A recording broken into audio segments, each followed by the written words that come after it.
Démocratie confisquée, corruption légale, services publics sacrifiés. Pour Juan Branco, il n'y a plus d'alternative. Seule une révolution portée par le peuple et la démocratie directe pourrait changer la France. Voici pourquoi. Il y a quelque chose de l'ordre du détournement des instruments de l'État qui ne sert pas le bien commun. Donc vous voulez du coup faire une révolution et changer tout ça? Je ne crois pas du tout à l'étape intermédiaire. C'est-à-dire dès le moment que vous rentrez dans le système, en l'état actuel, pour tenter de changer suffisamment radicalement les choses pour qu'en effet on retrouve un pays qui ait sa souveraineté économique, industrielle, politique, et ainsi de suite, vous allez vous faire absorber. Il faut, article 11 de la Constitution, référendum, tout de suite sur des décisions fondamentales pour permettre au peuple sans intermédiation de prendre des décisions sur son destin, que ce soit sur son appartenance à l'Union européenne, que ce soit et à l'euro, sur son appartenance à l'OTAN, sur son appartenance sur l'existence par exemple de référendum d'initiative citoyenne, c'est-à-dire leur propre possibilité de prendre des décisions sur les sujets qui les intéressent, au peuple, pas aux gens qui sont censés les représenter.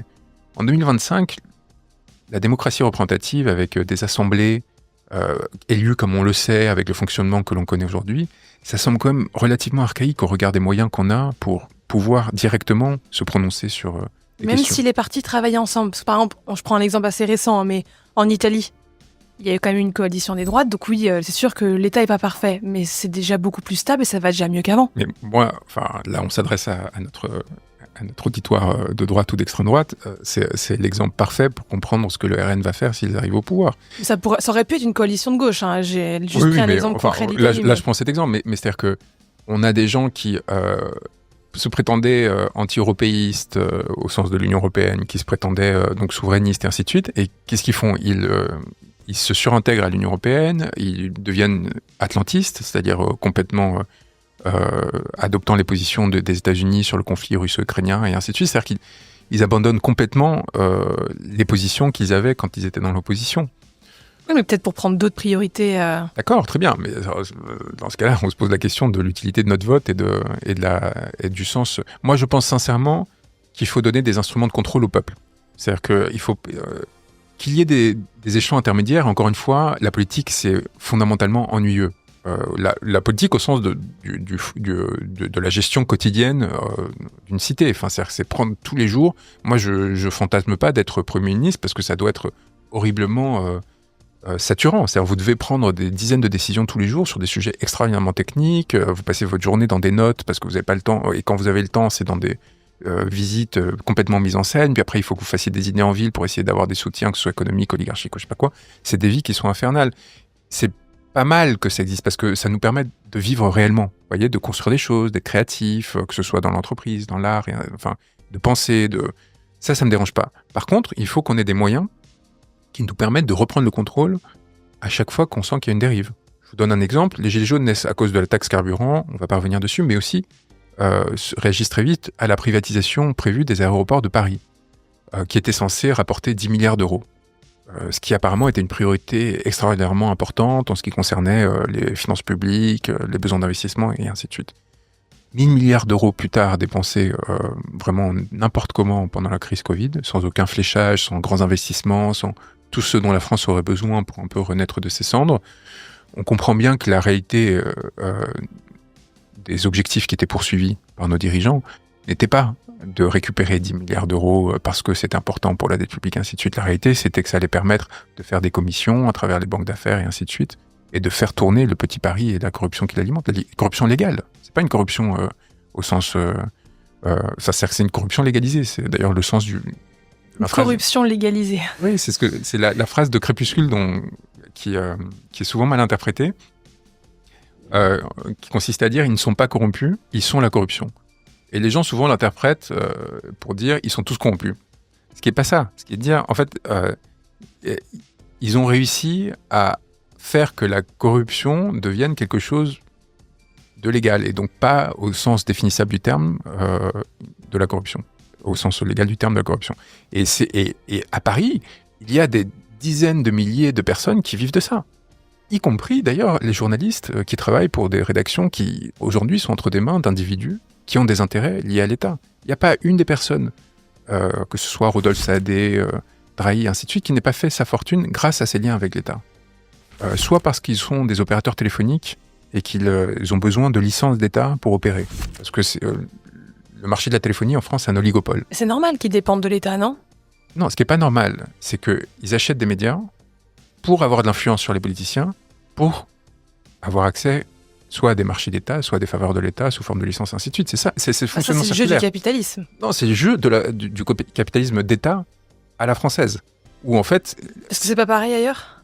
si vous êtes dans un système... Moi j'adore parler avec les libéraux de droite, les vrais, les sincères. Vous voyez, qui disent il ne faut pas d'État et ainsi de suite, il faut que ce soit le marché qui s'organise. Parce que si c'est le marché qui s'organise, vous n'avez pas besoin d'acheter des médias. Vous voyez, parce que vous n'avez pas besoin de corrompre des politiciens. Vous n'avez pas besoin d'acheter leur influence et parce que vous n'avez pas besoin de décisions favorables. Si, par exemple, il n'y a pas de règles sur le nombre d'opérateurs téléphoniques qui existent en France. Alors qu'aujourd'hui, ils sont limités par l'État à 4. Il y a une concurrence qui s'installe. Alors que là, en fait, pour rentrer dans le marché, vous devez faire comme Patrick Drahi, par exemple. Vous devez acheter à l'époque, pour acheter SFR, pour avoir l'autorisation de rachat de SFR, il a dû racheter Libération, RFM, BFM, et l'Express, de sorte que... et placé à sa tête un homme qui désormais est mort depuis peu, Bernard Mourad, qui était très proche d'Emmanuel Macron, en échange de quoi il a eu son autorisation pour acheter SFR. Il a pu licencier 2000 personnes. Vous voyez, et du coup, ce qui lui permet, parce qu'ils ne sont que 4 opérateurs autorisés, d'avoir une marge garantie. Mais au détriment de qui ? De nous. Oui, mais alors, c'est nous qui la payons. Ça, je comprends tout à fait. Mais est-ce que vous vous dites pas plutôt que la corruption, c'est pas quelque chose de complètement lié plus à l'être humain qu'à un système ? C'est le principe de la pourriture. Tout organisme vivant va pourrir. Oui. Ça, c'est le propre de la vie, de la mort, de la décomposition, qui elle-même va faire fleurir... qui va faire fleurir de nouvelles formes de vie, et qui vont... Et si vous m'enterrez dans un jardin, il va y avoir des petites larves qui vont manger, puis après il va y avoir des petites fleurs et puis des trucs. Ouais. Oui, des petits oiseaux qui vont manger la larve, et peut-être un animal intermédiaire qui va manger l'oiseau, et puis ça va finir dans l'estomac de quelqu'un d'autre. Et donc ça lui permet de grandir, et ainsi de suite. Très bien. Est-ce que le problème, c'est qu'on est en phase, à mon sens, dans la société française, de dégénérescence. Il y a quelque part quelque chose de l'ordre de l'empire finissant. Vous voyez, on n'est pas en phase d'expansion. Ça, on le ressent tous, et je pense que ça fait partie des grands facteurs dépressifs aujourd'hui dans la société française. Et donc, moi, ce que je cherche à faire, c'est à une sorte d'électrochoc qui permette de redémarrer la société française. Et pour ça, il faut des pillages qui, en phase de croissance, vous voyez, d'expansion, finalement, c'est pas si gênant parce que vous prenez une part de la part supplémentaire qui est en train chaque année d'être générée pour chacun d'entre nous. Mais quand vous êtes en phase de restriction progressive, là, ça génère une vraie tension. Et là, il faut s'y préoccuper avec d'autant plus d'attention qu'il faut renverser ces dynamiques parce qu'en fait, on va avoir besoin de ressources pour financer à nouveau des hôpitaux, pour financer à nouveau des organismes de recherche. On ne met pas l'argent là où il devrait être. On ne met pas l'argent sur les enjeux fondamentaux. On l'éparpille de façon délirante et ça détruit des vies. Ça, c'est le premier point. Et deuxième point, ça détruit la société. Quand je travaillais au Quai d'Orsay, j'ai créé des discours, donc ça allait assez vite, et donc j'avais du temps, et donc j'ai décidé d'être enseignant remplaçant à Saint-Ouen et à Thiers. Ça, c'est encore aujourd'hui valide. Ça, je l'ai vérifié récemment. Donc je m'étais inscrit sur le site de l'Académie de Créteil pour être prof remplaçant, voilà, en SES ou en philo. Et j'avais été convoqué dans la demi-heure de ma candidature. J'y étais allé pour un entretien avec l'inspectrice qui s'en occupait. On était 2 à postuler à l'entretien. On n'était que 2 candidats. L'autre candidat était encore en licence d'éco-gestion à la fac et ne savait pas pour quelle matière on lui avait demandé de venir. Donc, moi j'arrive, elle me dit, bon voilà, est-ce que vous connaissez... Elle me pose 3 questions en sciences économiques et sociales, je réponds. Elle me dit, bon, est-ce que vous êtes disponible pour aller demain à Thiers ça fait 2 mois et demi qu'ils n'ont pas eu cours, c'est 5 classes de seconde et une classe de terminale. Terminale SP, SES, à l'époque, donc coefficient 9 au baccalauréat. Et donc si c'était pas moi, c'était l'autre gamin qui ne savait même pas pourquoi il était auditionné, qui serait retrouvé devant eux, ou alors il n'aurait pas eu de prof. Ça, c'est la réalité aujourd'hui de la promesse républicaine qui consiste à prétendre que chacun aurait une égalité de chance, que chacun aurait le droit. Pour moi, c'est fondamental, si vous voulez, faire croire que cette société existe et résorber les fractures qui commencent à se développer, que les meilleurs profs ne soient pas tous concentrés sur la montagne Sainte-Geneviève ou des lycées privés des centres-villes, mais qu'au contraire, les meilleurs profs soient envoyés dans les patelins les plus perdus de la République. Et donc, il faut faire une révolution pour changer ça. Mais voilà, en fait, et ça justifie une révolution. Vous voyez, ça justifie une révolution. Bien sûr, ça justifie une révolution. Les gamins qui étaient dans une banlieue qui était à l'époque un peu difficile, c'est-à-dire que le lycée venait de sortir de zone ZEP. ZEP à l'époque, pardon, parce que je commençais à vieillir. Bon, c'est les lycées prioritaires.